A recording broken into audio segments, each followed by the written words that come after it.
Je te vois tout le temps en train de te plaindre. Je te vois en train d'estimer que le travail que tu fais maintenant ne te mérite pas. Je te vois en train d'estimer que le salaire que tu as actuellement n'est pas bon pour toi, que tu mérites certainement mieux. Mais j'ai simplement envie de te poser une question. Si tu es nouveau sur cette chaîne, je te suggère de t'abonner. Je te suggère de cliquer sur la cloche de notification parce que tu ne dois rater normalement aucune vidéo. Ce que je vais partager avec toi aujourd'hui, c'est une leçon de vie. Et je vais te donner une stratégie d'ici la fin de la vidéo qui va te permettre de comprendre qu'en réalité, peut-être le salaire que l'on te donne aujourd'hui dépasse même ce qu'on aurait dû te donner. Mais c'est à toi-même de répondre à cette question parce que je vais te poser une question et quand tu seras capable de répondre à cette question, tu comprendras quelle est ta position.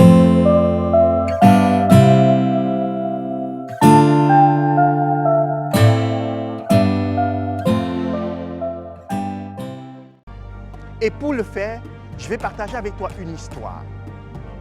Une histoire qui m'a été inspirée d'un livre. Et dans ce livre, je vais peut-être utiliser les noms qui sont propres à moi parce que j'ai oublié les noms qui avaient été utilisés dans ce livre. Mais on va se concentrer sur le message.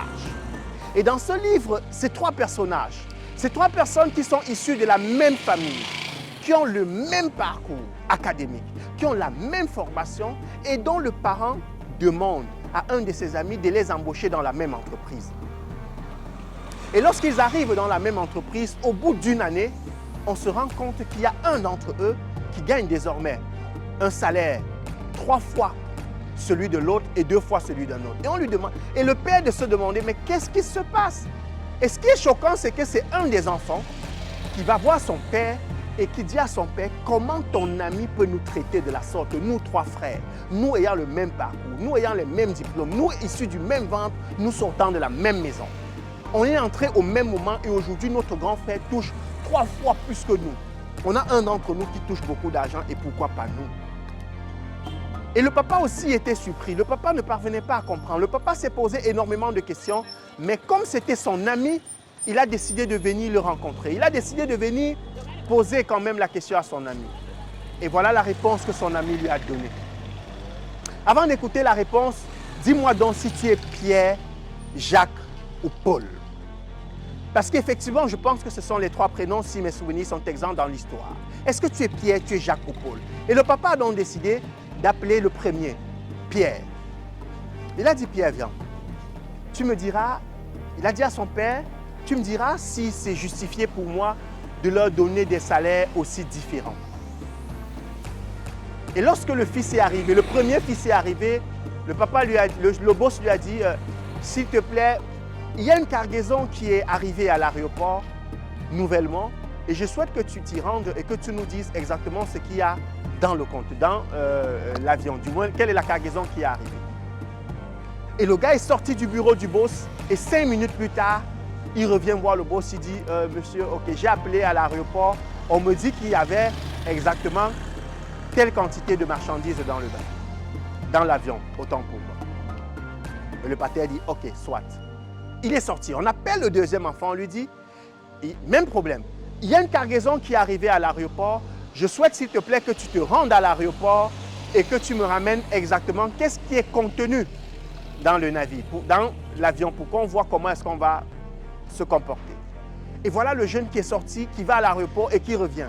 Il dit au boss, il y a telle quantité de ceci, telle quantité de cela, telle autre quantité. En réalité, il a bien répertorié exactement tout ce qu'il y avait dans l'avion et il est venu, il a produit son rapport. Le patron dit, observe. Et puis il y a le troisième qui entre. On lui dit, je veux que tu ailles à l'aéroport, que tu me dises l'avion qui est arrivé, tu me dis qu'est-ce qu'il y avait dans l'avion exactement. Et le gars part, il revient 2 heures de temps plus tard. En réalité, il revient beaucoup plus tard que les 2 autres. Et quand il revient 2 heures de temps plus tard, il lui dit, boss, je me suis rendu compte que dans ce bateau, il y a une cargaison de telle chose. Et cette cargaison de telle chose présentait des caractéristiques un peu vétustes. Et j'ai négocié le prix pour prendre ça en gros à un coût relativement bas. Et sur le marché, il est vendu en ce moment à tel montant. Je pense que si on achète ça, on pourra se faire une marge bénéficiaire de ceci. Et sur l'autre cargaison, la qualité était tellement mauvaise que je ne pense pas qu'on peut la prendre. Donc si vous voulez mon avis, il y a telle quantité exactement dans le navire, mais je nous suggère de ne prendre aucune quantité. Et dans la troisième quantité, si on peut bâcher tout le stock, ce serait bien pour nous parce que le sondage dit que dans 2 mois, il y aura rupture de stock. Et nous serons les pionniers. Et il se tourne, il regarde le Père. Maintenant, j'ai envie de vous poser une question. Est-ce que vous avez percuté l'histoire? Est-ce que tu as compris ce qui s'est passé? Toi, tu es dans quelle catégorie? Est-ce que tu es de la catégorie des personnes qui ne font pas ce qu'on leur dit? Pierre, la première personne. Est-ce que tu es de la catégorie de ceux qui font exactement ce qu'on leur dit? La deuxième personne. Ou tu es de la catégorie de ceux qui vont au-delà de ce qu'on leur dit? J'ai vu aussi un texte publié comme ça sur la page de mon ami Daryl Kandeu. Et il posait effectivement la question de savoir, est-ce qu'il t'arrive de faire des choses exactement comme ce qu'on te demande de faire ou il t'arrive d'aller au-delà de ce qu'on te demande de faire? Maintenant, tu dois être capable de te dire, est-ce que le salaire qu'on te donne, est-ce que c'est ton boss qui doit se fâcher contre toi et réduire ton salaire ou bien c'est toi qui dois te mettre au pas? Ou encore, tu as compris la position de Pierre, de Jacques et de Paul. La question que tu dois te poser chaque jour, dans quelle catégorie est-ce que je me trouve? Est-ce que je me retrouve de ceux qui ne font que ce qu'on leur demande de faire, de ceux qui ne font même pas ce qu'on leur demande de faire ou de ceux qui vont au-delà de ce qu'on leur demande de faire? Mais je vais te donner un secret aujourd'hui. Si tu veux des résultats, si tu veux être payé, il faut savoir que dans ton entreprise, ton patron ne doit pas t'aimer. Si on te paye un salaire parce qu'il y a de l'amour pour toi, ce n'est plus beau, ce n'est plus logique, ce n'est plus normal. On doit te payer parce que tu travailles, parce que tu produis des résultats.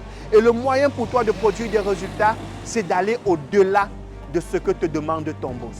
Donc si tu te contentes de faire ce qu'on te demande de faire, techniquement tu ne sais à rien, ça veut dire qu'on peut te remplacer à tout moment. Et je vais te dire une chose, il faut savoir que pour te payer cher, il faut qu'on évalue que si tu n'es pas présent, quel est l'impact de ton absence sur l'activité?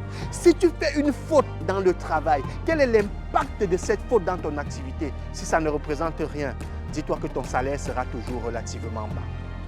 Aujourd'hui, tu es Pierre, tu es Paul ou bien tu es Jacques. Pose-toi la question et dis-toi si tu mérites le salaire qu'on te donne. Merci.